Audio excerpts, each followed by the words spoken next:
El Colegio de San Luis y el Programa de Estudios Políticos e Internacionales presentan San Luis Potosí, Segundos al Alba, instantes para una memoria compartida. Con Tomás Calvillo.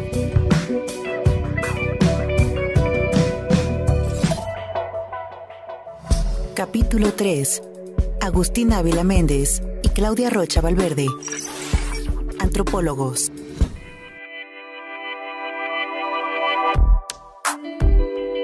El antropólogo Agustín Ávila Méndez es profesor investigador del Colegio de San Luis, adscrito al programa de Agua y Sociedad. A lo largo de su ejercicio profesional, ha realizado sucesivas tareas en torno a la problemática indígena en nuestro país, tanto en el ámbito federal como en el estatal. De manera particular en el caso de San Luis Potosí, durante 2002 y 2003 dirigió los trabajos relativos a la reforma indígena incorporada al artículo 9 constitucional y su respectiva ley reglamentaria. Asimismo, diseñó y coordinó la consulta estatal indígena. Fue distinguido en 2006 por el Consejo Potosino de Ciencia y Tecnología, con el primer lugar del Premio José Antonio Villaseñor y Sánchez, por su trabajo con las comunidades indígenas. Entre el 2004 y el 2010, levantó en San Luis Potosí el primer padrón estatal de comunidades indígenas del país, mismo que fue publicado en el periódico oficial en el 2010, dando lugar al reconocimiento legal de cada una de las comunidades de la entidad. Se ha distinguido por el impulso personal que ha dado al reconocimiento de las comunidades como sujetos de derecho público, colaborando con las legislaturas de San Luis Potosí, Querétaro, Yucatán, Durango y Puebla, mismas que reconocieron a las comunidades indígenas la calidad de sujetos de derecho público. En este periodo, colaboró con algunas propuestas a la Ley de Justicia Indígena y Comunitaria de San Luis Potosí.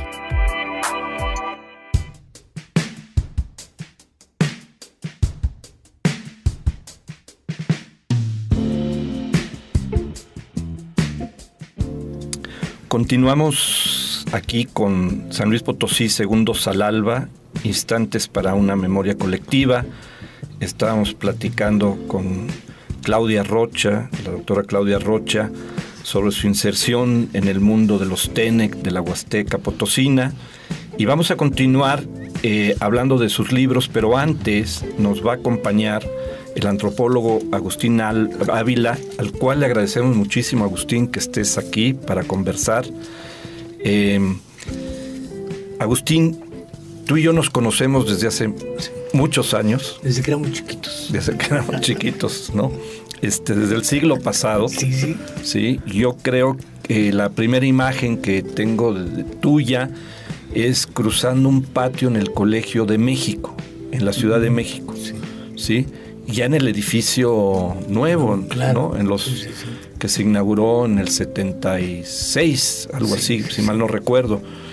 Y desde entonces, también otro recuerdo que tengo es que estabas ya vinculado a la Huasteca. No sé, estabas haciendo una tesis, un trabajo, tú me corriges, sobre el campamento Tierra y Libertad, que me parece que es un punto de inflexión sobre los estudios de la Huasteca Potosina y en general de la Huasteca, y que nos habla de los años 70. Agustín, ¿podemos que nos platiques cómo te vinculaste tú a la Huasteca, que nos platiques un poco de estos años 70, de los movimientos políticos importantes que estudiaste? Claro que sí, con mucho gusto, y gracias por la invitación. Esperamos responder de manera adecuada. Me parece muy sugerente la forma de esta conversación, así que bueno, nos remite a la historia, ¿no? Y tal vez el fondo del asunto mucho aquí es cómo podemos hablar de la historia real, no de los mitos, no de los de la autocomplacencia, que creo que es un poco lo que me ha tocado jugar, y a veces con dificultades, digamos. ¿Cómo llego yo a la Huasteca y a San Luis? Como muchas otras cosas más, por accidente. Nunca planeé nada, no tenía conciencia de a dónde iba, no tenía objetivos claramente definidos. En ese tiempo yo era estudiante de de antropología, y al mismo tiempo trabajaba en historia, trabajaba en un proyecto muy padre sobre un seminario de historia urbana con Alejandra Moreno Toscano. Eso fue lo que nos vinculó, sí. Sí. Y entonces, en ese proceso me tocó trabajar los archivos del antiguo ayuntamiento, porque en el fondo creo que mi formación más sólida es como historiador, no como antropólogo. Es curioso. Y entonces eso da lugar a que... que una extraordinaria maestra, ¿no? Claro, Alejandra Moreno. Claro, porque además me permitió, me impulsó, me favoreció que hiciera yo un trabajo que fue un trabajo, pues, digamos, relevante, incluso citado por los historiadores de la Ciudad de México, porque es una comparación de los barrios indígenas de la Ciudad de México, los prehispánicos con los que yo registraba a través de los padrones censales en el siglo XIX. Claro, y entonces la consistencia y la permanencia era una cosa sorprendente, ¿no? Bien, esto me llevó incluso después a... O sea, estaríamos hablando de los barrios que había antes de la conquista. Ajá. Y después los que ella empezó a registrar en esos archivos que le interesaba mucho, que era el siglo XIX. Si mal no me recuerdo, porque yo no estuve exactamente en el seminario, pero ella nos dio una clase y hicimos un trabajo de investigación sobre ese tema, y a ella le interesaba mucho cómo estaba distribuida la población de la Ciudad de México en la etapa del Porfiriato, recuerdo. ¿Te refieres a esos dos periodos? Me refiero... de tu trabajo. Sí, claro, sí, porque realmente hicimos, recuperamos los archivos de 1811, que eran muy interesantes porque todavía venía la población dividida por castas. Eran indios, mulatos, mestizos, cambujo, grupos náhuatl. Sí, básicamente. Aztecas, digamos. Aztecas. Sí. Y entonces fue ese trabajo tu primera... Sí, porque ese trabajo me llevó tanto a preguntarme por qué había una continuidad tan inexplicable. ¿Qué pasaba? Que 4 siglos y seguían ahí. Y con una estructura de organización propia, con autoridades, con costumbres, incluso con una presencia del parentesco muy fuerte, ¿no? Todos se apellían iguales. Tal barrio todos eran Flores, tal barrio todos eran X o Y.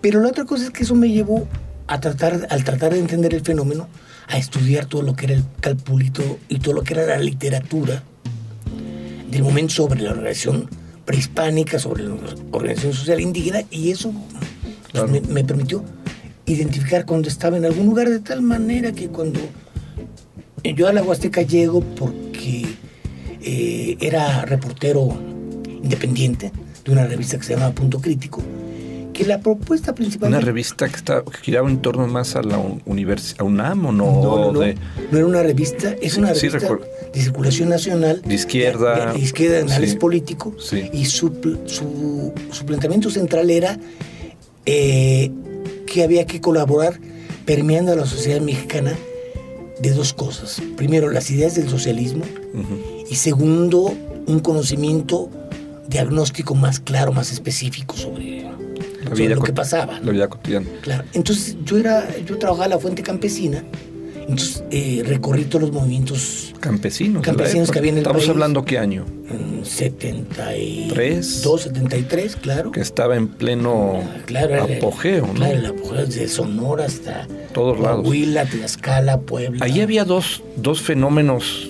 A ver, estamos de acuerdo que uno puede apreciar con la distancia, sin ser especialistas de ese periodo, pero se ven, por un lado, bueno, era consecuencias del 68, de todo lo que se vivió, la difusión de los movimientos guerrilleros muy vinculados a los universitarios de alguna manera, pero en todo el país, y por otro lado el echeverrismo, la entrada del presidente Echeverría, que tiene esta doble política de cooptación y represión, ¿no? Que explica mucho el sistema.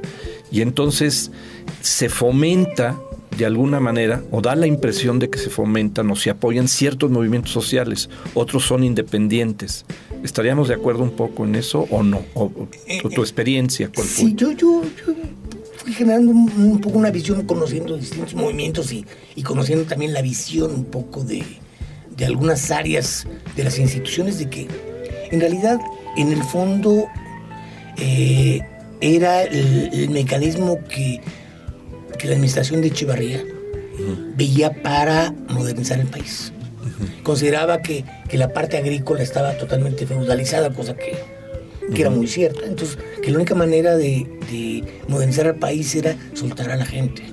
Entonces, por supuesto que en el caso de la Huasteca esto era clarísimo.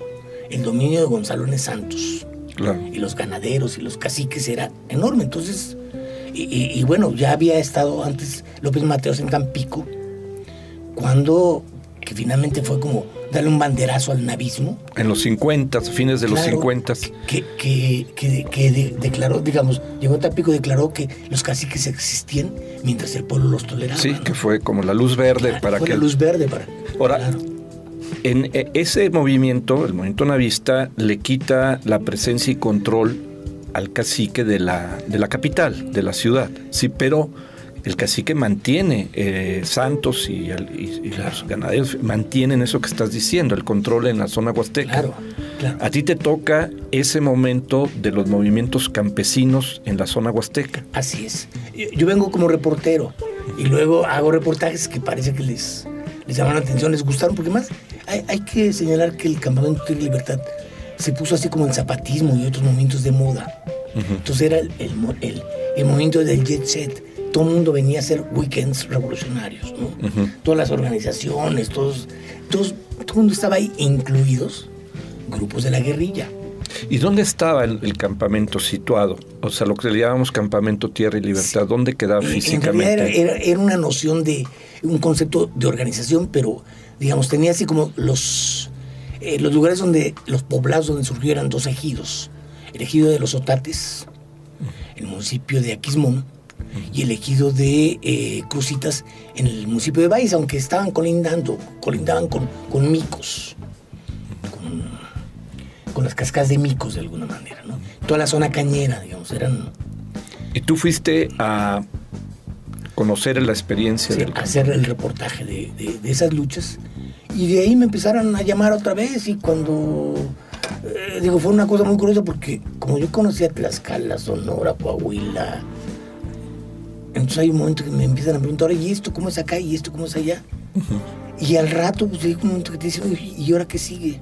Porque tampoco había un proyecto claro del movimiento, y menos que un movimiento que se volvió de talla nacional, pero paralelamente tampoco había, por lo menos de mi parte, una intención de controlar el movimiento, que sí era una intención de muchos grupos, montarse en el movimiento para decir...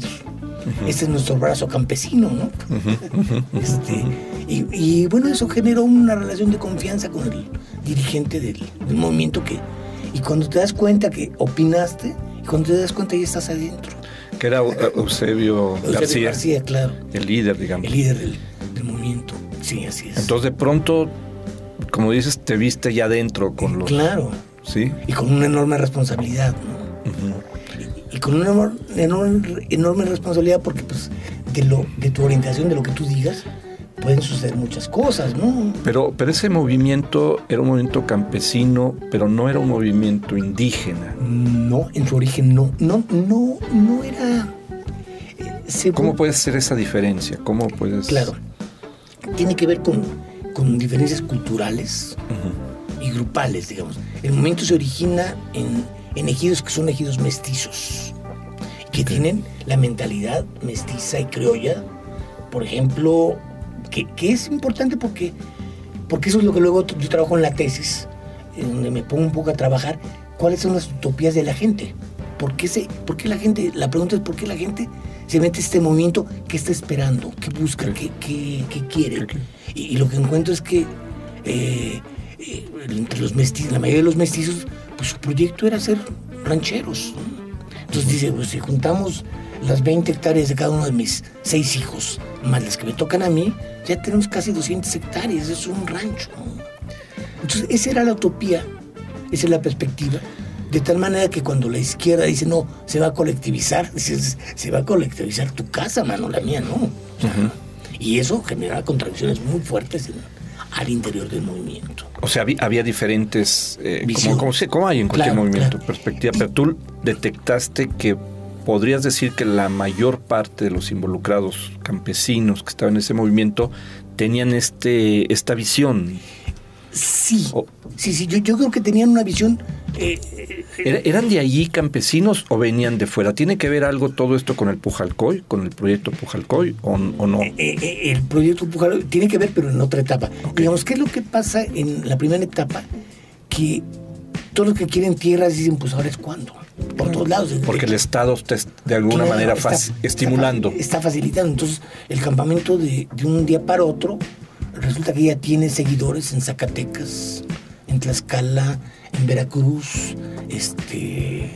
y se vuelve un punto de referencia. Sí, y al mismo tiempo inmanejable, porque todo el mundo alega ser el titular, ¿no? Entonces, y todo el mundo alega ser el dirigente, etcétera, etcétera. E incluso hay un fenómeno muy extraño, que es el desplazamiento de los estudiantes de la Federación de Estudiantes Potosinos a la Huasteca, sí, para incorporarse al movimiento. Recuerdo, yo de alguna manera estuve cerca, muy marginalmente, por el movimiento que se da en el 73, claro. ¿Sí? Ahí tendríamos que preguntarle a Julio Hernández su memoria, porque él era de los líderes de la Facultad de Derecho, el líder de la prepa, que se retiró, digamos, de esos espacios, Jesús Mejía Lira, sí, había varios liderazgos. Yo estuve cerca de eso y me acuerdo de 2 o 3 personas que sí tenían vínculos con el movimiento, ¿no? Es decir, se trata de hacer una liga movimiento estudiantil con un movimiento campesino, que siempre ha sido una de las, ¿no?, lógicas y de intentos de estos movimientos de orden más de la izquierda, digamos, que había en México en esa época. Pero además también hay el conflicto interno de grupos por la Federación de Estudiantes, claro, porque también están Enrique Márquez, yo creo que Fernando Silva Nieto, comparte un grupo. Está este hombre que se llamaba, ahorita me acuerdo del nombre, que también fue presidente de la Federación de Estudiantes, y está un tipo que también fue presidente de la Federación de Estudiantes Potosinos, Sandoval. José Luis Sandoval, claro, a ese me refería. Said López Olmos. Sí, claro que sí. Y luego había una mujer, también de parte de la Federación. Cruz Elena García Navarrete. Sí, también. Que era de... Sí, ese de los mitis era... Pero tú estabas más bien en el campamento, ¿no? O sea, tu trabajo era de reportar ahí, te conectas con ellos. No estabas tan conectado con la gente de la ciudad de San Luis. Sí, no. Porque, bueno, mi impresión contigo de tu carrera profesional es que por estas razones de circunstancias, como tú le llamas, pues llevas más de la mitad de tu vida metido, como se dice, en la Huasteca. Claro, ¿no? Claro. O sea, conociendo la Huasteca desde muchos niveles. Claro. Que mencionas que fue el primero, ¿cuál es su desenlace? O sea, tú como nos mencionas, de alguna manera vas a reportear, pues estás de reportero de varios, te ves involucrado, te ves adentro del movimiento, muy cerca del líder o del grupo. Sí. Yo te preguntaba hace rato, vinieron campesinos de fuera a poblar la región. ¿Tiene que ver con eso o no? Claro, yo creo que, tiene que ver justamente con migración, pero también con el aislamiento de la Huasteca durante mucho tiempo. La Huasteca realmente se abre después de la construcción, bueno, por lo menos una parte importante, después de la construcción de la carretera panamericana. Y aún así, hasta los 70s, hay una parte de San Luis y una parte de Veracruz y todo Hidalgo, donde la comunicación es por chalanes. Tienen que usar los chalanes para cruzar por Tamazunchale. Todo el comercio, todo solo puede ser por ahí o a través de la sierra, que son caminos incosteables, ¿no? Entonces eso da lugar a un gran cambio. Con la construcción del camino, pero además también en los 20 hay un proceso de migración de gente que llega a luchar por la tierra, que llega se incorpora a las milicias. Pero eso es anterior. Sí, pero son los que después van a sus hijos y su visión va a jugar un papel. Claro, ¿Por qué? Porque la migración también es un factor de cambio de mentalidad. Es importantísimo. Es un horizonte, digamos. Por ejemplo, quien plantea eso con una claridad sobresaliente es Engels en su trabajo sobre las guerras campesinas en Alemania. Ve cómo a partir de las migraciones, un trabajito así que es casi una novela. Claro. Y bien, entonces, bueno, eso va generando un cambio, son parte del proceso de cambio, que además en el contexto de una izquierda que todo lo hace fantasía, ¿no? Entonces la izquierda dice, hoy luchamos por la tierra y por el poder. O sea, no es cierto, la gente, y por eso yo me meto a hacer un poco un análisis, decir, no, ¿qué es lo que realmente quiere el negro, como dice la canción, ¿no? Y encontramos una cosa totalmente distinta que se vuelve incluso problemática porque cuando todo el mundo escribe las grandes cosas del movimiento campesino, digo yo, no, espérense, no es así, lo que está pasando realmente es otra cosa. Por eso mi tesis se quedó ahí.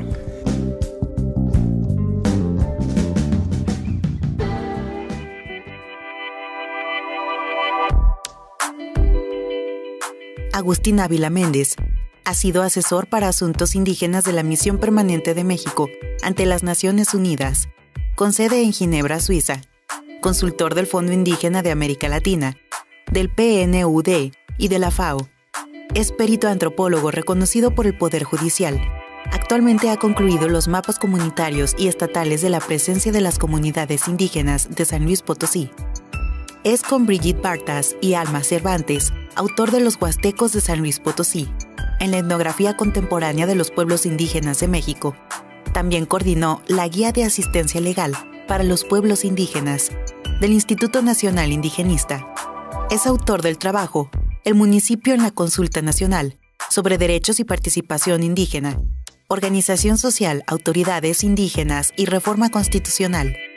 Sistemas indígenas contemporáneos en los derechos de los pueblos indígenas, CNDH. Entre sus publicaciones recientes se puede señalar el registro legal de las comunidades indígenas y su relación con las políticas públicas en el estado de Querétaro, territorios, seguridad y soberanía alimentaria, retos para el futuro, donde es coautor y uno de los coordinadores de la obra. Capítulo 3. Agustín Ávila Méndez y Claudia Rocha Valverde. Antropólogos.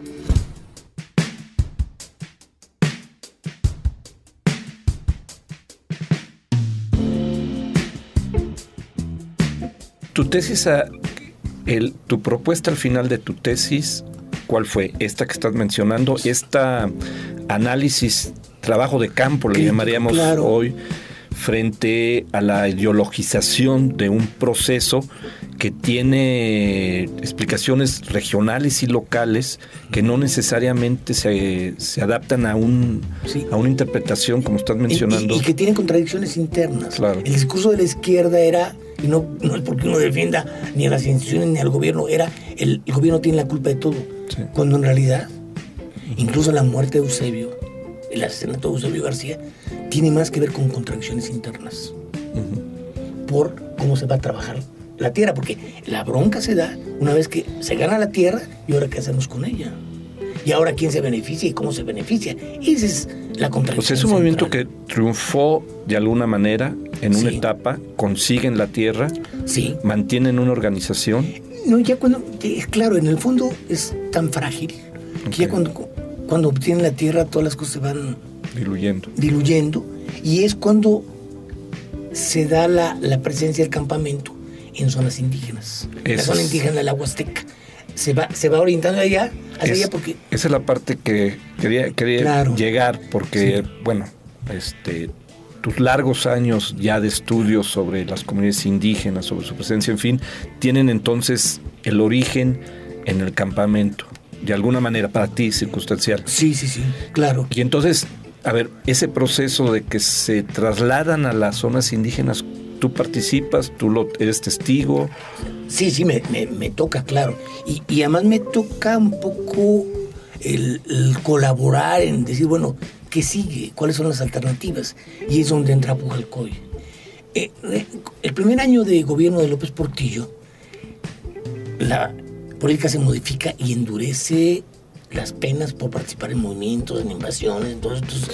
ya la cosa cambia, la coyuntura cambia. Entonces dice, bueno, ¿ahora qué se va a hacer? Y es cuando se da la alternativa de irse hacia Pujalcoy, que además es una alternativa. ¿Dónde sitúas Pujalcoy en términos de la relación con el espacio donde estabas? Es decir, ¿cuál es el territorio que cubre el Pujalcoy? El Pujalcoy, bueno, cubre los municipios de la planicie. Uh-huh. Valle, San Vicente, Tamuy, Ébano, okay, principalmente. Y lo que pasa es que aquí hay un asunto que se da durante el gobierno de Echeverría, que es de la mayor importancia, que es el cambio, es la nueva ley de aguas. La nueva ley de aguas estableció que en aquellas zonas donde hubiera el riego y los cambios en la infraestructura fueran producto de la inversión estatal, la composición de la tierra tendría que ser 80% para los grupos sociales, digamos, para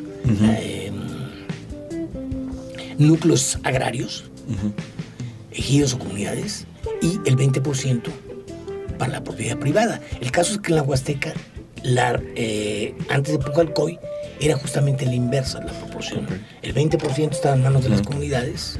Y el 80%. Y el 80% en manos de la propiedad privada. De hecho, es un fenómeno muy importante porque también ahí es un indicador de la efectividad de un movimiento y de un proceso histórico que da cambios. ¿Y el campamento está dentro de este esquema, digamos, de alguna manera? O sea, el campamento Tierra y Libertad, el movimiento Tierra y Libertad, tiene como paisaje de fondo este cambio del Estado sobre la tierra. Sí, porque finalmente cuando empiezan procesos ya represivos, jurídicamente, todo eso, entonces la alternativa para la gente que quiere tierra es irse a Pujalcoy. Ahí hay tierras. Uh-huh.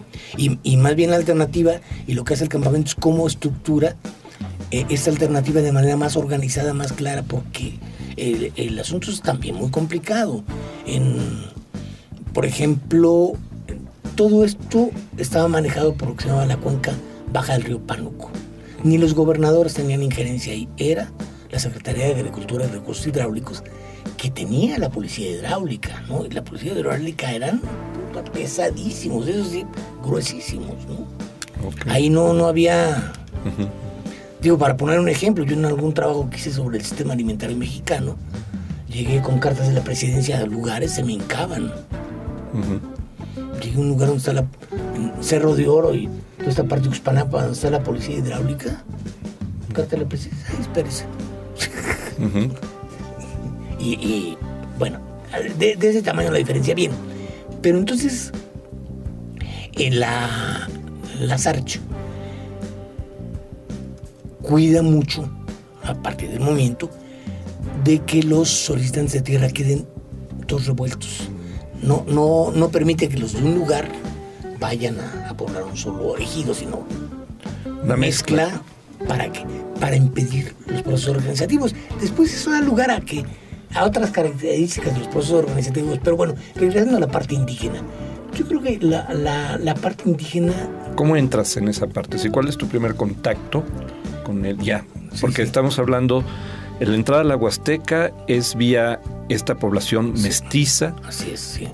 Política, con un contexto nacional que está impulsando este desarrollo que tú dices un poco de Echeverría, rompiendo el esquema de las grandes propiedades privadas y apoyando a núcleos agrarios, digamos.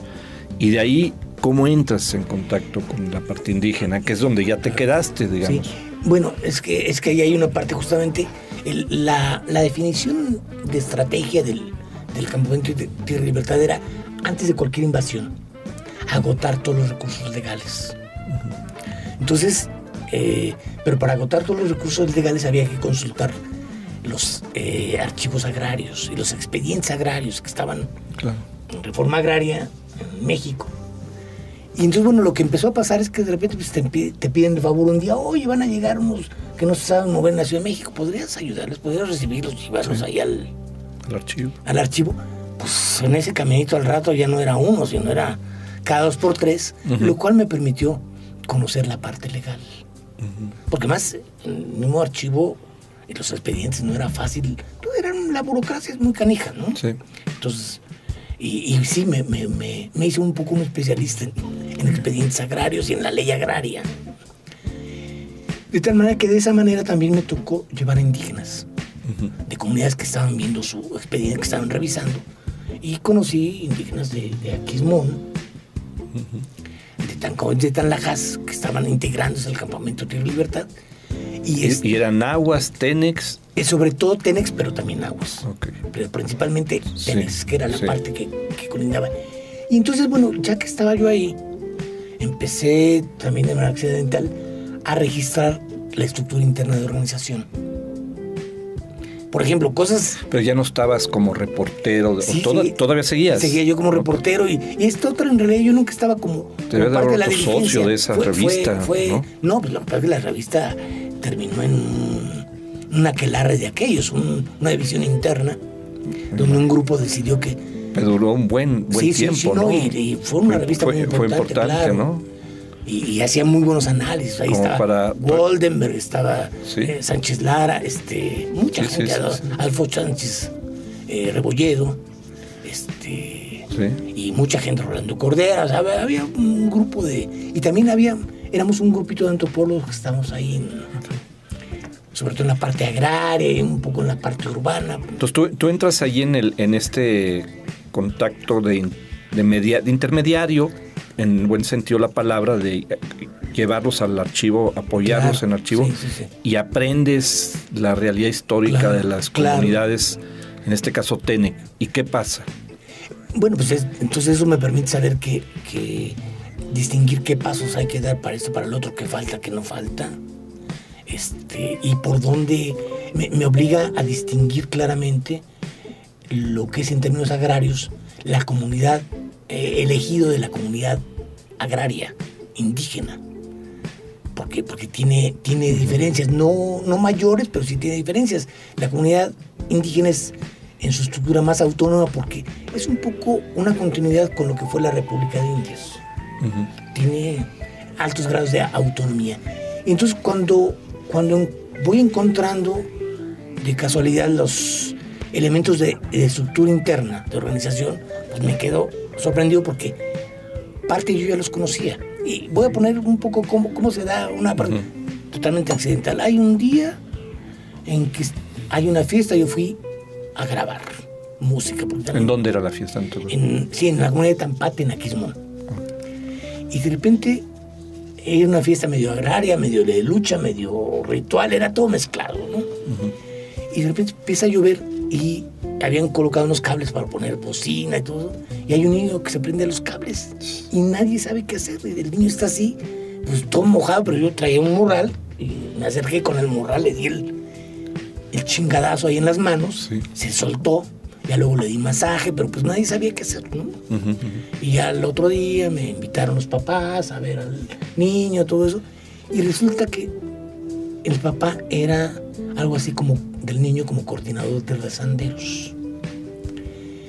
Y entonces ya me invitan, no, pues que va a ver la música del Día de Muertos en el Panteón, si quiere venga. Voy, y el obispo, que era un obispo muy interesante, bueno, era el párroco de Aquismón, porque hablaba Tenec, en náhuatl, un tipo Balmori, dice, y ese no es de la comunidad, que se vaya, no puede estar aquí. Entonces en la comunidad le dicen, ¿sabe qué? Aquí mandamos nosotros, usted, y es nuestro invitado, se queda. Entonces resulta que en la misa voy encontrando que una misa larguísima, pero en la misa me van traduciendo, es la historia oral de la comunidad. 100 o 150 años antes van relatando todo y son los rezanderos los depositarios de la historia oral. Y ellos van explicando ahí con lujo de detalle. No, es que lo que dices, después platicamos con Claudia, porque bueno, ya está empezando a trabajar eso, pero me trae a recuerdo, Claudia platicaba también de un evento circunstancial, digamos, cómo entra al círculo más interno de la comunidad, ¿no? Es decir, hay un contacto, ¿no? Que platicabas con esta mujer, que tienes que quedarte a dormir en su casa, etcétera, ¿no? Y como aquí, otra vez, este evento que pudo haber sido trágico, te toca estar ahí y te abre la puerta sin haberla buscado, vamos. Claro. ¿no? Y estás ya con los, ¿cómo le llamas? Rezanderos que van narrando la historia en un ámbito religioso. En un ámbito religioso. Y entonces, bueno, para mí hay... Puro sincretismo. Empieza a ver claro que lo que yo había medio vislumbrado también para el asunto de los barrios, la resistencia indígena se esconde atrás de la iglesia. Okay. Y por eso aquella frase de Anita Bremer, que es... Y ahí tras los altares cobra mucha vigencia y claridades de una sencillez y una fuerza bárbara, ¿no? Y entonces yo voy viendo, pero a ver cómo los rezanderos, cómo funcionan. Y ya me van explicando en el fondo toda la concepción de los dones. Entonces la gente desde que nace, cuando es chico, van viendo para qué sirve, qué cualidades tiene, ¿no?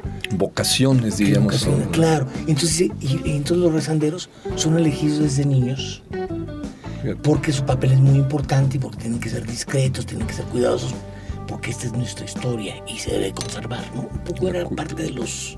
La cuida. ¿Qué año era más o menos? Ya cuando estás ahí. 75, 76, por ahí. Sí. Ya estabas ahí. Y ahí es tu entrada ahora sí a la parte indígena. Y entonces, bueno, resulta que también como estaba de moda el campamento, me toca... Llega toda la izquierda, todos los grupos. Y entonces todo el mundo llega y dice, vamos a democratizar el movimiento. ¿Cómo? Pues sí, vamos a poner escrutadores y presidente de debates. En realidad nunca entendían cómo funcionaba la sociedad indígena. Y esta lógica de interna de organización de cargos, de servicio público. Y entonces un poco lo que me tocaba era tratar de capacitar a la gente de izquierda que llegaba a decir, no, espérate, es que no sabes historia, la historia es así. Y bueno, y así me toca. Y ahí de alguna manera, perdón que te interrumpa, pues estás haciendo desde este lado el trabajo de un antropólogo. Claro, sí. O sea, estás haciendo el trabajo de un antropólogo, ¿no? De entender al otro, de no imponerle, en fin, de escuchar. Sí, ¿no? y de transmitirles a los que llegan que son gente bien intencionada, pero que no saben, ¿no? Claro. Me toca incluso con varias corrientes hasta que termina con los maoístas en 1900, ¿qué? Sería como 79, no sé, una cosa así, ¿no? Ahí está. Oye, Agustín, una reflexión y con la invitación de continuar con la conversación, ojalá el próximo, bueno, que estamos grabando, con ojalá mucho gusto, el próximo lunes, sí. ¿no? El martes. Sí, creo que el lunes no estoy aquí, pero bueno, vamos a continuar un poco, pero este tema de cómo un contexto, porque al final es la otra parte, ¿no? El contexto histórico, el echeverrismo, la formación que traes, lo que está pasando y la parte personal, ¿no? Siempre hay esa tensión, ¿no? entre tu circunstancia personal, pero nunca puedes escapar al contexto histórico, ¿no? A lo mejor puedes decidir dentro de ese contexto histórico por dónde te mueves, ¿no? Como en tu caso. Y aquí tu caso es esta experiencia que trasladas. ¿A qué le atribuyes esta como conciencia crítica tuya permanente frente a la envoltura ideológica que te acompañaba? Es decir, estos amigos, colegas, compañeros de izquierda, no todos, pero en algunos, los miras críticamente. ¿A qué le atribuyes esta sensibilidad o qué te hizo a ti empezar a entender el proceso interno, la lógica interna de las comunidades indígenas frente al discurso, entre comillas, urbano, de izquierda, etcétera? ¿A qué le atribuyes? Por un lado está la experiencia de los archivos, pero ¿qué otra cosa le atribuyes? Yo creo que yo vería en lo inmediato dos factores claros. Un primer factor es que yo vengo de una familia cristera. Entonces me vacunaron contra Creo que el sectarismo contra el fundamentalismo, contra los extremos y los excesos, porque pero mi familia es una bola de locos, ¿no? Habría que entenderlos en su contexto también, ¿no? Sí, claro. Pero, sí, claro. Pero bueno, la experiencia que venías, ¿no? Venías de una experiencia de... Sí, por el lado de mi madre, una familia cristiana. Por otro lado, yo creo que esta pertenencia a, bueno, sí, pues fui activista desde la prepa, sí, con grupos de amigos, compañeros, pero tal vez en el fondo, incluso mi inserción en Punto Crítico, a mí me pareció un proyecto fantástico, que era generar una cultura más, elevar el nivel de análisis de todo. Me parece que eso merecía cualquier esfuerzo, tenía sentido, y entonces, y tal vez el hecho de que yo hubiera sido conocido también por accidente, por el asunto del trabajo histórico, lo que eran las formas de organización propias prehispánica y la continuidad indígena, me llevó a rápidamente decir, a ver, aquí hay esto, y a preguntar un poco más y a entender que era la estructura, ¿no? No, es que esa experiencia que narras, en eso queda uno pensando, se te da por un lado la primera, donde se describe y descubres para ti, bueno, y compartes esta larga permanencia en la Ciudad de México de los barrios indígenas, ¿no? Y luego te pasas acá, tienes la experiencia campesina, mestiza, muy de la época, pero te toca ver toda esta estructura también de larguísima permanencia en las comunidades Tenex, ¿no? Es decir, este México, volvemos al viejo concepto del México subterráneo, ¿no? Claro, el México profundo. El México profundo, ahí, ¿no? A mí me gustaría continuar en una segunda parte y tercera, porque está aquí también Claudia para derivar, porque el tema que va a aparecer después, lo vamos a dejar adelantado, es que esta experiencia tuya te va a llevar a vivir muchos años en la Huasteca, estar muy, muy, muy vinculado, y te va a llevar también a, ya como una experiencia profesional, en los 90, cuando viene la rebelión zapatista, y que es digamos un escenario que modifica en mucho, no en los expertos, ¿sí? O no en la gente, yo pienso como tú, que conocía el tema desde fondo, pero en la mayoría de la población se redescubre una condición, ¿no? La condición del indígena en el país, y a partir de ahí se plantea otros cambios, otras cuestiones donde también te ves involucrado, ¿no? A mí me gustaría dejarlo como preámbulo, y en la próxima conversación poder ahondar en esa parte y ya entrar en los trabajos más de tipo académico, en los que este trabajo tan importante que se hizo en una comunidad Tenec, en Tamaletón, en donde Claudia intervino, que estuvimos platicando de ello, pero ahí lo dejamos, poder converger en ese otro trabajo, ¿no? Claro. Y ahora que lo comentas, fíjate que hay un elemento que yo creo que también juega, porque comentaba yo hace un rato, bueno, sí, se dio la lucha por la tierra, y el problema fue, ya se tiene la tierra, y ahora qué sigue. Entonces, bueno, eso me obligó a entender procesos productivos. Claro. A ver cuál es el problema del arroyo en el café, o los rendimientos de la caña, o del maíz, o qué es el trópico, cuáles son sus cualidades y sus no cualidades. Entonces, bueno, eso también me llevó a conocer una perspectiva que va a ser importante cuando, como parte del INI, me toca estar aquí y me toca tomar decisiones. Vamos a dejarlo ahí. ¿Cuándo entras al INI? O sea, ¿cuándo es? 88. Bueno, todavía nos queda ahí un periodo, ¿no? Claro. De puente para explicar cómo entras al INI, porque ahí es la segunda vez que nos volvemos a encontrar también. Te encontré por la calle, bueno, uno de los recuerdos, por Morelos estaba el INI, la oficina del INI. Sí. Y luego, pues, prácticamente llevabas la vida en la ciudad, pero vivías muy como el estilo de vivir en una comunidad técnica. Me acuerdo que algún día visité un departamento y estaba tu estera en el suelo, y me acuerdo que había una absorción de la vida cotidiana de los TENEC en tu propia vida personal.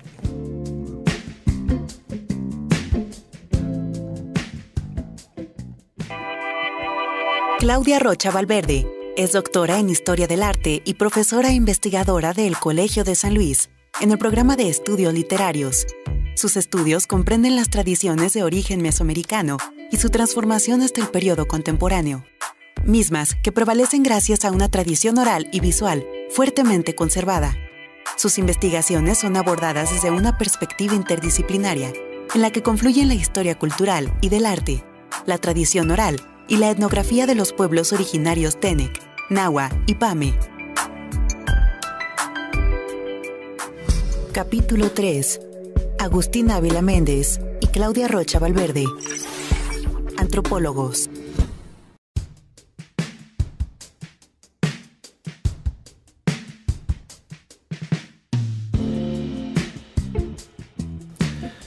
Agustín, estábamos en esta parte de esta biografía académica, política, muy personal en el sentido de cómo vas teniendo estas vivencias y cómo vas construyendo tu propio análisis de la realidad a partir de lo que llamaríamos un trabajo de campo.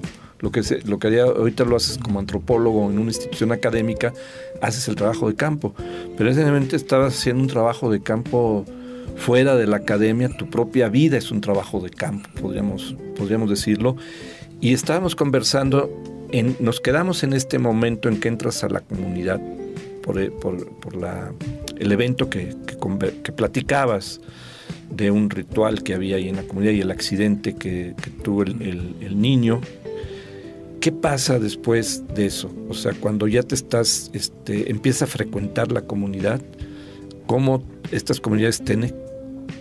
¿Cómo vas a dar 4 o 6 años después al Instituto Nacional Indigenista? ¿Qué es lo que sucede? Pero suceden varias cosas. Por un lado, como decía, es un momento donde cuando matan a Eusebio García. Eso. ¿Tú estabas allí? ¿Estabas cerca? ¿Estabas en la ciudad? Yo estaba ese día con él y yo veía justamente cómo las contradicciones. ¿Qué año era más o menos? 76. Okay. 76.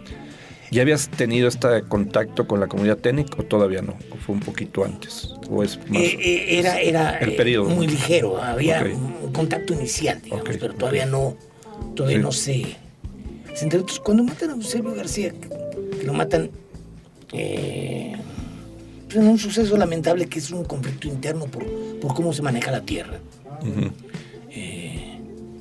Y que yo creo que al final hay algunos relatos, a ver si puedo recuperar algunos relatos de su muerte. Yo había estado con él y yo le decía, oye, pues esto no tiene sentido, ¿no? O sea, van a terminar peleando entre ustedes, ¿no? O sea, ni siquiera se van a esperar que el gobierno los reprima, ¿no? Uh-huh. Y bueno, yo había no sé qué evento, ya me regresé a México. Llegué a México y me avisaron que habían matado a Eusebio García, entonces bueno, ya me regresé para todo lo que conocía, pero en ese momento también lo que era el gran movimiento de moda, cuando empezó a haber muertos y heridos, pues todo el mundo lo hizo así, ¿no? Entonces, nos quedamos muy pocos. Y en amor yo me quedé porque no supe cómo decirles, ahí nos vemos, ¿no? Uh-huh. Estabas ya muy, muy, muy adentro. Claro. Y entonces, bueno, pues pero yo nunca me asumí como un dirigente. Dije, bueno, pues uno puede ofrecer ¿Y cuál es tu imagen? Claro, es muy largo. ¿Cómo podrías sintetizar a Eusebio García en ese liderazgo? ¿Cuál fue su carácter? ¿Cuál sería su cualidad fundamental que te tocó? Yo creo que él era un tipo que le daba un gran espacio a la comunicación de las ideas, a la claridad de para dónde se va, cómo se va. Porque más este momento se da en un periodo en el que también en la Huasteca habían pasado múltiples organizaciones, la CCI o la CNC, en todas sus versiones, y que normalmente movilizaban a la gente sin decirle de qué se trataba. Le decían, vamos a esto. Y Eusebio, a diferencia, decía, a ver, vamos por esto, para esto, y hasta aquí o hasta allá. Y tenía estrategia. Como decía, por ejemplo, él no se iba, no estaba pensando en crear un foco. Él estaba pensando realmente en que avanzara la recuperación de tierras, la lucha contra el cacicazgo, etcétera, etcétera. Sí era de izquierda, digamos, radical, pero en esa dirección. Y bueno, yo creo que él tuvo el tino de darle mucho lugar a los medios de comunicación. Y es un movimiento que es mucho movimiento de comunicación. O sea, con un manejo en toda la prensa. Y era temprano para esas fechas, temprano, ¿no? Los 70s. Claro, y es lo que le dio mayor fama al campamento. Pero el campamento como movimiento en realidad era muy débil, muy frágil, muy desestructurado, más discurso, más objetivos. Casualmente, en paralelo, se estaban dando movimientos agrarios también en la Huasteca Veracruzana y en la Huasteca Hidalguense. El movimiento realmente fuerte en ese sentido fue el de la Huasteca Hidalguense. Porque en la Huasteca Hidalguense fue un movimiento que dio lugar a que el 98% de la superficie total de la tierra quedara en manos de las comunidades. O sea, no quedó un solo lindero en su sitio. Fue un lugar donde incluso el ejército fue derrotado, militarmente hablando, que dio lugar a que prohibieran la entrada de huastecos al ejército durante 10 años o más. Y también fue un movimiento, pues, también allá refundido, digo, en términos de efectos, incluso y con todo respeto, pues fue un movimiento como, por lo menos en el ámbito agrario, con más efectos que el mismo zapatismo, pero no había internet. No tuvieron difusión, no tuvieron difusión. Que Eusebio García la tuvo en esa época. Sí, claro, pero la Huasteca Hidalguense en ese... Sí.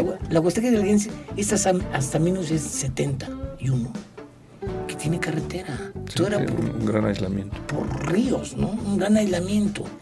Y quien hizo, pues desde la recopilación y las denuncias, fue el padre José Barón, que además éramos buenos amigos, nos la pasamos discutiendo, pero éramos buenos amigos. Era un sacerdote. Un sacerdote. El que encabezó en parte todos esos movimientos. No. Él documentó las violaciones a los derechos humanos y se encargó de documentar y de un poco ayudar, asistir era parte de la teología de la liberación. Había un núcleo fuerte de la teología en la Huasteca Hidalguense, ¿no? Muy interesante. Y yo creo que también... Y después volviste a la Huasteca Hidalguense, ya como funcionario. Sí, ya como funcionario, ¿no? Pero antes estuve justamente cuando se conquistó. Cuando ya tenía la tierra, el problema era, ¿ahora qué hacemos? Entonces me invitaron de varios proyectos, así como asesor, como para ver que, bueno, si aquí entra ganado, entra café, entra maíz o qué. Entonces eso me obligó a aprender no solo de la técnica de los cultivos y todo eso, sino también de la gran problemática que era la organización. Ahí en la Hidalguense. En la Hidalguense, pero también en la Potosina. Okay. ¿Esos años qué años son? Estamos 76, 79, okay, esas fechas. Una cosa así, 80, 81. Sí. ¿Y cómo ya entrando en los 80s, ya entras al INI o te tardas? Prácticamente de qué trabajabas, o sea, sí. Bueno, ¿cuál era tu vínculo profesional? Bueno, yo después, cuando estás ahí, buena parte de este tiempo estuve 5 años en el Colegio de México como asistente de Stavenhagen. Que es un personaje que tenemos que hablar después. Y la verdad que yo cumplía con mi trabajo y eso me daba chance había mucha gran libertad de atender otras cosas, ¿no? Entonces iba y venía y había esa posibilidad. Stavenhagen es un poco mentor tuyo en algo, porque creo que tuvo una influencia intelectual importante, ¿no? Sí, fíjate que tuve la suerte de que Stavenhagen siempre estuvo cerca, igual que Guillermo Bonfil. Bonfil era así un tipazo que siempre estuvo, y Enrique Valencia, algunos de los que llamaron los magníficos, ¿no? De la antropología mexicana, sí, eran gente que siempre me apoyaron, ¿no? Estuviste cuidado por los magníficos. De alguna manera, ¿no? Sí. Sí, sobre todo por... Stavenhagen siempre de una pieza, que justamente yo salgo del colegio cuando él se va a la UNESCO, y que es cuando se da la huelga del Colegio en México. y creen que yo estoy en la huelga. En realidad yo no tenía absolutamente nada que ver, nada que ver. Pero, pues... Te tocó. Me tocó, ¿no?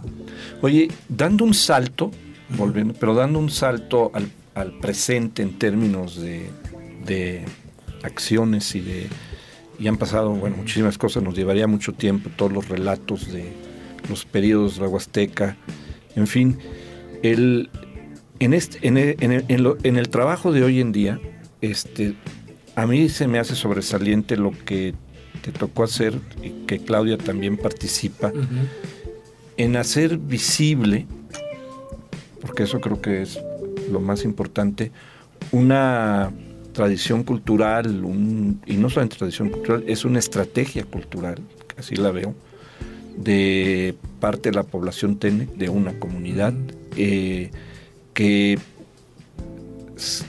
logra que la población, no solamente del entorno, sino de la capital de San Luis y fuera de la capital de San Luis y en otras ciudades del país, se den cuenta que están ahí, ¿no? Y que tienen una riqueza, pero no solamente esta riqueza que nacionalmente estaba identificada pues con una región veracruzana, el Tajín, ¿sí? Totonacos, o sea, como que era un emblemático de una zona, ¿no? Como estas que tú nos narras, viejas tradiciones que están ahí, que no se han soltado, que las comunidades indígenas las siguen practicando. Y sale este trabajo que se llama Una historia de sol y viento, que publica Claudia Rocha, que es la danza del volador Tenec de la Huasteca Potosina, entre lo sagrado, lo prohibido y las declaratorias de patrimonio. Yo sé que ha sido una batalla larga y sobre todo hace ver otro momento, ¿no? Es decir, Claudia, que está aquí, me gustaría... Tú comentaste, porque cuando se presentó este libro en el Colegio de San Luis, no hace mucho, hace 4 meses. En enero. En enero. Agustín presentó el libro crítico, pero tú decías algo que yo rescaté de eso, que era cómo la tradición de lo sagrado, en este caso de una tradición sagrada, una tradición que tiene al menos ese origen, entra al espacio del mercado. Y entra al espacio del mercado hoy en día para poder sobrevivir. ¿Puedes un poco, Claudia? Sí, por supuesto.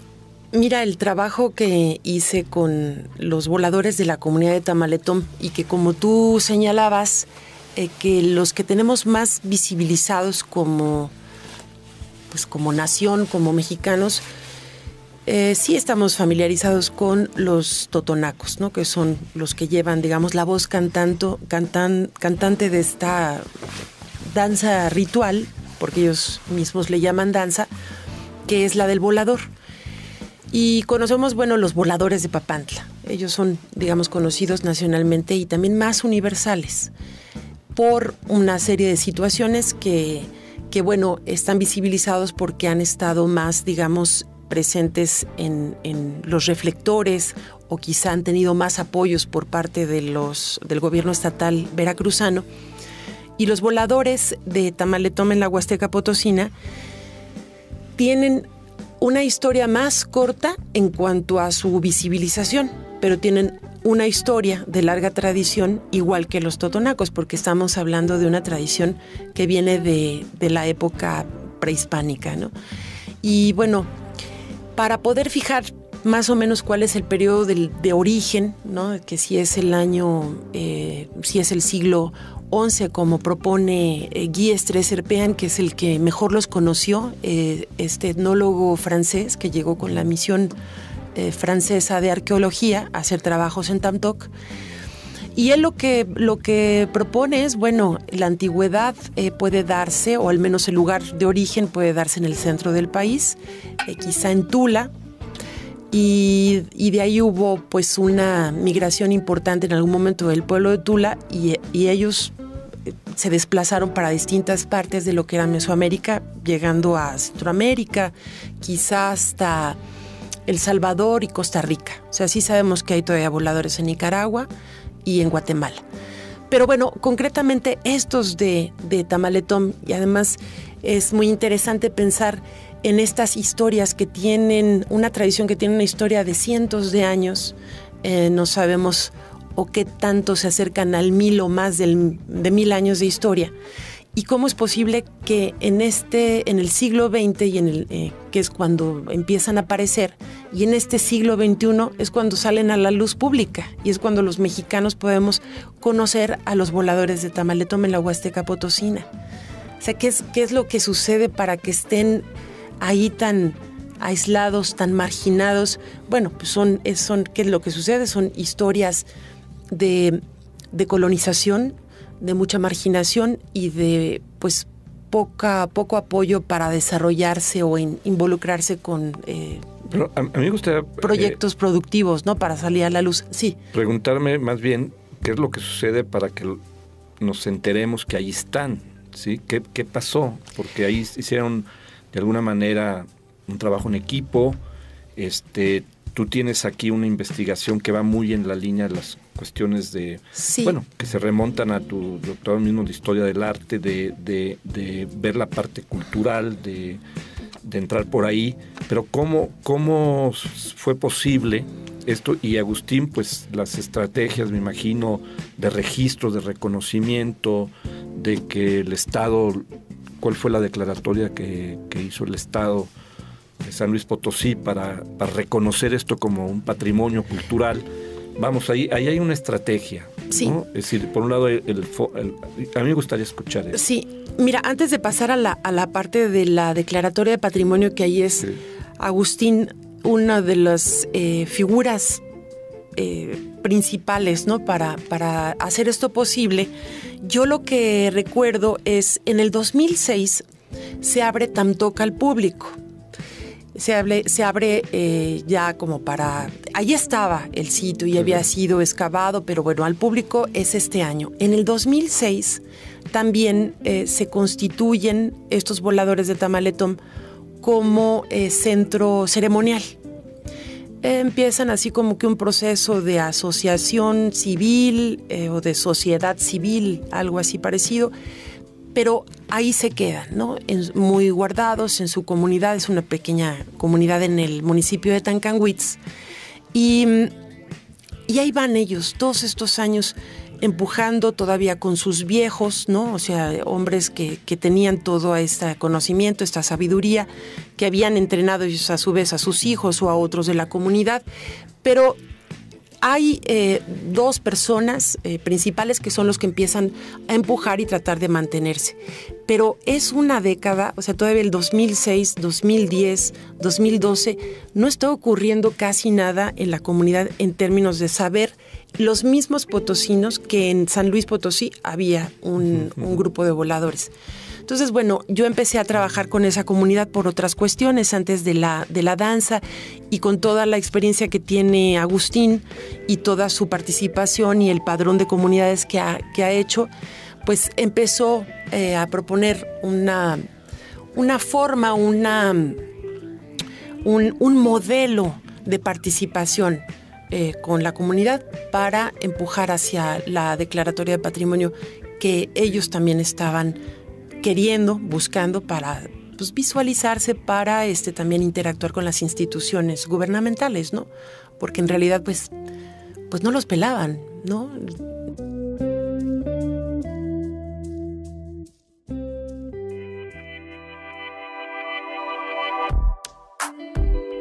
Claudia Rocha Valverde, autora de Tejer el Universo, que estudia la historia cultural y el simbolismo del indumentario de las mujeres Tenec y de una historia de sol y viento, la danza del volador Tenec de la Huasteca Potosina. Capítulo 3. Agustín Ávila Méndez y Claudia Rocha Valverde. Antropólogos.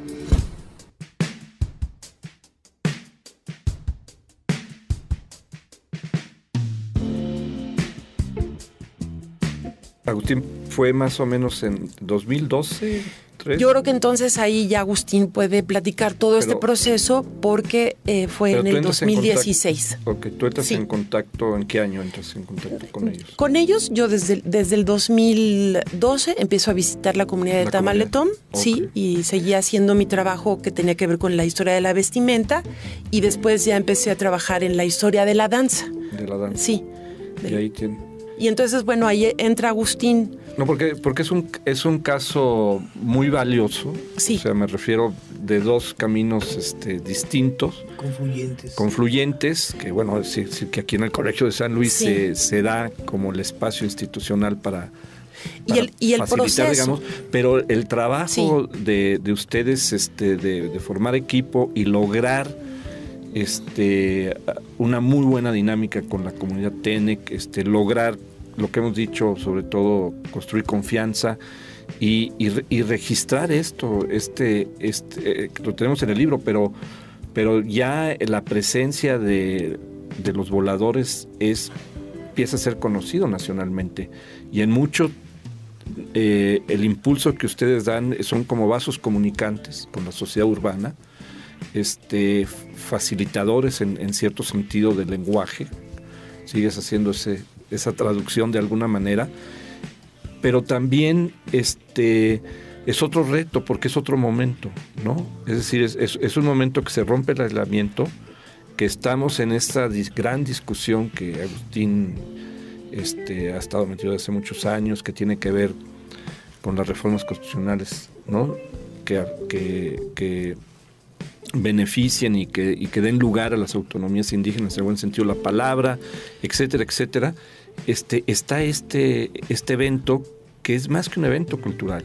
Yo lo siento que sí. Es más que un evento cultural en términos del momento que hemos podido asistir algunos aquí en el Parque Tangamanga, que fue sí. Otro. Por favor. Como tú dices, es muy importante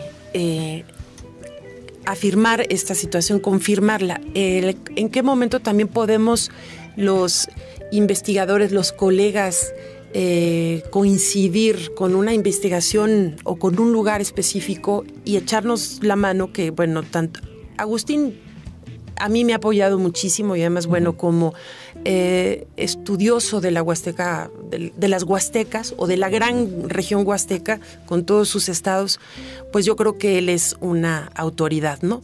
Entonces, bueno, yo empiezo a trabajar, yo estaba ahí con mi investigación, entro al colegio y por supuesto coincido con Agustín con todos estos asuntos e intereses y empatías, ¿no? Y las empatías en el sentido de darle la voz a los que no la han tenido, que son en este caso los grupos indígenas, TENEC y nahuas de esta región.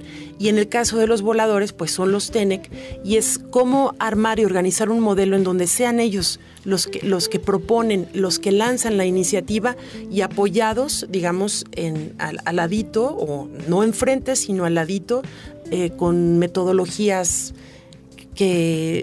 resultados de la larga investigación pues aquí de Agustín y yo, que estaba con los voladores en la parte cultural, y bueno, que yo también decía, yo estoy aquí porque ellos me permiten estar y me facilitan la información, ¿no? Entonces pudimos trabajar muy bien, se hizo un buen equipo de trabajo porque ellos también aceptaron nuestra participación, ¿no? ¿Cuál sería, Agustín, tú cómo entras con este proceso de yo no lo conozco a detalle, pero tengo la impresión, por lo que te conozco, por lo que vi ahí cuando fuimos a Tamaletón, cuando estuvimos en la ceremonia platicando, que tú eres un estratega, es decir, de cómo lograr que esta tradición sea reconocida, ¿no? Es decir, ahí hay una mente de alguien que va más allá un poco de la propia ceremonia, del valor que tiene este ritual, pero también cómo darle su lugar en estos tiempos a ese ritual, que se le registre. Creo que ahí tu papel es muy, muy importante. Sí, efectivamente, yo creo que más justamente hay una parte donde se fue desarrollando una preocupación y una experiencia para buscar que los reconocimientos legales fueran más allá del papel, que se tradujeran en hechos concretos, que fueran más aplicables. Creo que eso tiene mucho que ver con, efectivamente, con los diálogos con Guillermo Bonfil, con Stavenhagen. De hecho, con Claudia nos conocemos cuando viene Stavenhagen aquí al colegio. Vino a evaluar el trabajo del padrón de comunidades y después nos fuimos a dar la vuelta a la Huasteca. Jamás fue divertidísimo, ¿te acuerdas? Porque nos invitaron a comer, fuimos una comida muy, muy en corto con Claudia y con Armando en su casa. Sí. Y ahí conocí a Claudia, a Armando ya nos conocíamos desde antes, ¿no? Pero más déjame comentar un fenómeno muy chistoso. Llegamos a una comunidad, se nos hizo tarde, la comunidad de Tancuina. Tú ibas, ¿verdad? No. Y entonces, pues llegamos tarde y llegamos, dijeron, llegaron tarde, pues ahora se espera. Y entonces estaban arreglando reuniones, viendo el piloncillo, el café, como una especie de cooperativa, las autoridades. Parece un hormiguero en orden. Sí. Y Stavenhagen estaba encantado, porque él como relator de pueblos indígenas de Naciones Unidas siempre suspendían todo para ponerle alfombra, ¿no? Sí. Y le dije, llegan tarde, ahora se esperan, ¿no? Entonces dijo, esto es lo que quiero, ¿no? Esto es lo que quiero ver. La vida cotidiana. Claro. Y entonces de ahí creo que nos fuimos con ustedes o antes, no sé. Y entonces, bueno, estuvo muy contento con Armando y con Claudia Stavenhagen y salieron historias maravillosas que a lo mejor contamos en otro momento. Pero la relación tuya ya lo platicábamos la vez pasada con Claudia, de la relación ya más personal con algunas mujeres Tenec, ¿no? Julia, sí, ¿no? Juliana. Pues mujeres y hombres. Sí, mujeres y hombres, pero tu relación con ellos se dio ¿cuándo? Bueno, en el caso de Benigno, hace muchos años. Ok, estábamos hablando que no era el tema de los voladores. No era el tema de los voladores, Benigno era locutor de la radio. Ok, ahí bien. Y a mí me tocó crear la radio de Tancanguis, la radio de La Voz de las Huastecas, ¿no? Bien. Entonces ahí lo conocí, siempre me pareció un tipo extraordinario, y Benigno me ayudó cuando estaba yo haciendo la etnografía de los Tenec, que se publicó en el INE. Okay. Entonces, bueno, siempre un tipo muy, muy accesible, y además él era muy amigo de una gran amiga mía, una lingüista, porque Benigno también es lingüista, de Ángela Ochoa, que también es una mujer maravillosa, ¿no? Eso es, esta plática se vuelve maravillosamente interminable. Es que no va a terminar, no va a terminar. Pero esto que estás comentando nos deja ver, pues, cómo suceden realmente las cosas, ¿no? Es decir, estas relaciones interpersonales. Te encuentras ahí una lingüista, te encuentras al que toma la radio en una comunidad indígena y cómo los temas uno y otro se van desenvolviendo y de pronto tienen desenlaces inesperados, ¿no? O sea, y no planeados. Este libro y todo lo que sucede desde la perspectiva de ustedes y de lo que uno logra ver, pues no era algo que estuviera planeado al principio, ¿no? Es algo que se encuentra en el camino. Claro. ¿No? Es, digamos, y sucede que se convierte en una investigación muy valiosa, en un libro en verdad importante, que ojalá, creo que tú me comentabas que ya se agotó, o que ya no se encuentra. Bueno, se encuentra en la biblioteca del Colegio de San Luis, por supuesto, y en otros lugares. Ojalá se haga libro electrónico, que eso va a ayudar. Pero al final asistimos a un evento en el Parque Tangamanga, aquí de la ciudad de San Luis Potosí, donde los voladores tienen un reto. Para mí es un reto. Hacen la ceremonia, digamos, entre comillas, idéntica a la de allá, pero no puede ser idéntica porque el lugar mismo ya marca una gran diferencia. Sin embargo, hacen la ceremonia con mucha dignidad, pero algo pasa ahí. O sea, eso es como pregunté, es decir, el venir acá, que es muy importante, que es un reforzamiento al valor de esta tradición, también hay un cambio, ¿sí? Hay un cambio, y para ellos mismos. No sé si han platicado con ellos de esta experiencia de volar en el Parque Tangamanga, ¿sí? Y volar en en las montañas de la Huasteca, ¿no? Mira, esto tiene que ver también con lo que hace un rato comentabas en cuanto a cómo empiezan a ofrecer esta parte de un ritual muy largo, ¿no? Porque el vuelo es una de las fases de un ritual muy largo, ¿no? Que empieza con buscar el árbol, es un árbol especial, es un tronco largo, que por supuesto que también se trata de una especie de árbol que está prácticamente extinta, entonces ya no es tan fácil conseguirlo de esa altura, que solía ser de más de 15 metros hasta 20, hablan de más de 20 metros. El del centro ceremonial suele ser como de unos 15. Entonces, ¿qué sucede cuando los empiezan a invitar a salir? Que esto los totonacos lo hacen desde hace mucho tiempo, porque no solamente vuelan en México, y tú encuentras totonacos en Tulum, en Xel-Há, por supuesto, este parque temático ya tiene sus propios voladores de asalariados, ¿no? De tiempo completo. Y estos Tenec que han conservado el asunto de tener un tronco, esta parte viva, todavía conectada, digamos, a la madre tierra, ellos han insistido en mantenerse con un árbol. Pero cuando salen, cuando son invitados, por ejemplo, la Feria Nacional Potosina tiene ya un mástil de hierro que está instalado de manera permanente, y es muy curioso, a lo largo de los años, en la Feria Nacional, ¿sabes quiénes venían a volar? Los totonacos, no los Tenec. Entonces, bueno, los totonacos andan en todas las ferias y los encuentran. Hasta la fecha. Ya son la competencia. Los totonacos se mueven, han encontrado como otros mecanismos, ¿no? Que a lo mejor los Tenec no han querido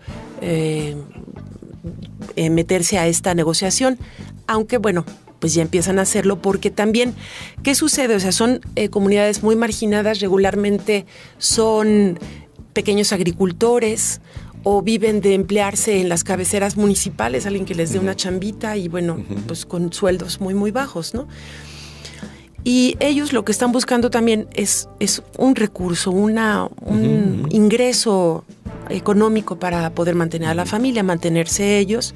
Entonces, por eso también, bueno, parte de la migración es este asunto, aunque son muchos otros factores, pero ellos en su comunidad pues, están buscando cómo hacerse de unas entradas, entonces proponen este ritual, esta parte que es el vuelo, y lo incorporan a un mercado del turismo. Ahora, el turismo de la Huasteca Potosina tiene una fase antes, esta administración ha sido determinante para difundir y abrir la Huasteca y volverla tu destino surrealista y abrirla así a todo el mundo y explotar los parajes naturales, más naturales que culturales. La parte cultural se ve afectada en el sentido de que están afectando su patrimonio natural. La parte cultural, digamos, no está siendo tan efectiva porque no hay derrama para ellos. ¿Cómo le cobras tú la entrada a 50 turistas que llegan a verte a un vuelo? Establecieron ya cuotas, tienen que vivir de algo. Pero entonces, bueno, también dicen, ¿y en qué momento ustedes ofrecieron esta marca, esta identidad, la vuelves una marca? Entonces se vuelve una marca identitaria que tú le ofertas a todo el que pase por ahí porque necesitas para comer. Entonces están en esta disyuntiva que es muy interesante, que por otro lado, bueno, las declaratorias de patrimonio, como te contará Agustín, están en la discusión constante de todos los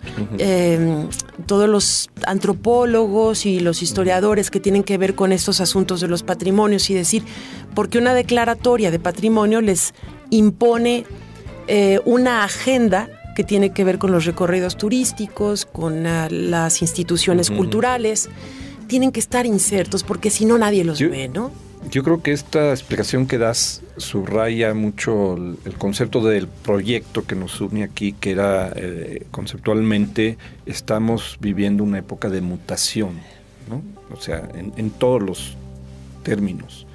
Y en este caso específico, pues ustedes se ven involucrados en una mutación cultural muy focalizada, muy relevante, que es eso, la mutación es algo que comparte huellas de la historia, comparte umbrales de lo que pueda ser y comparte un presente de sobrevivencia.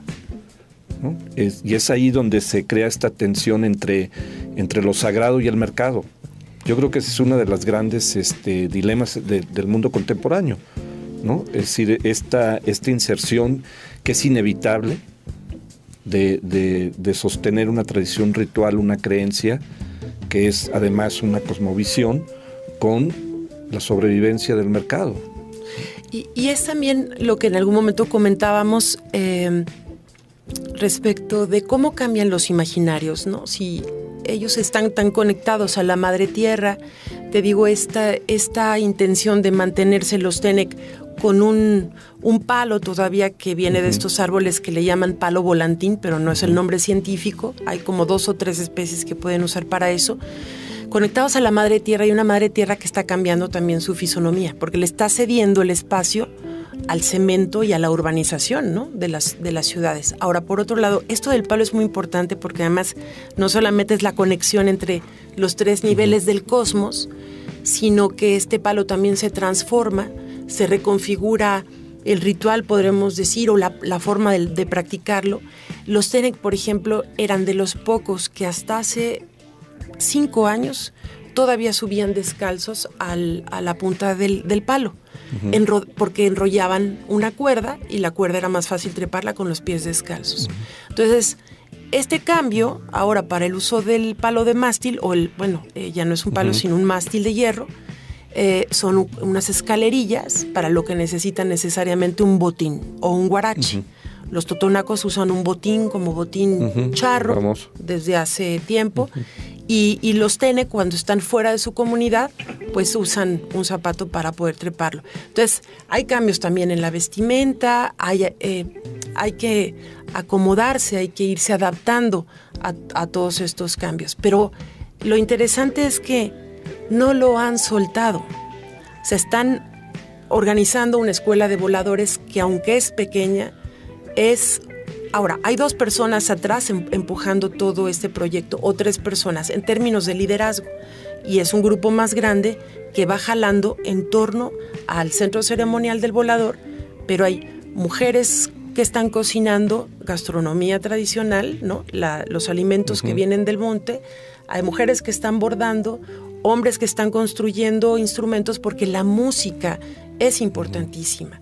La danza es importantísima, la vestimenta. Entonces es un microcosmos ahí en una pequeña comunidad de la Huasteca Potosina. Y son como 80 gentes que están, digamos, inscritos o suscritos a este centro ceremonial, que empujan y que hacen que se mantenga este ritual vigente, ¿no? No, yo creo que esta última reflexión nos acompaña para dejar la conversación para más adelante.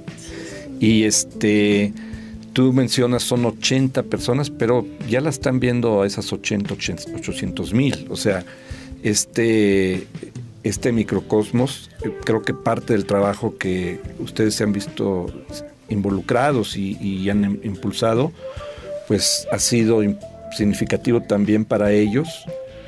En ese término, ¿no? Es decir, ustedes han colaborado en que esto sea un presente y pues ya está en otras manos y en otras dimensiones hacia dónde va a evolucionar. Me acabas de mencionar hasta en la vestimenta, como en los que tienen más años en esto, ha cambiado, etcétera, etcétera. Yo pues agradecerles, Agustín, muchísimas gracias. Esta plática es interminable en el buen sentido de la palabra, Claudia, igual, y pues este libro, recomendarlo, es parte del trabajo que han hecho, y ojalá más adelante podamos tener aquí a Juliana o alguno de los participantes que ustedes los pudieran invitar y ver desde el otro lado cuál es su perspectiva, ¿no? ¿Qué piensan ellos de estar aquí? ¿Qué piensan ellos de ustedes? ¿No? Valdría mucho la pena.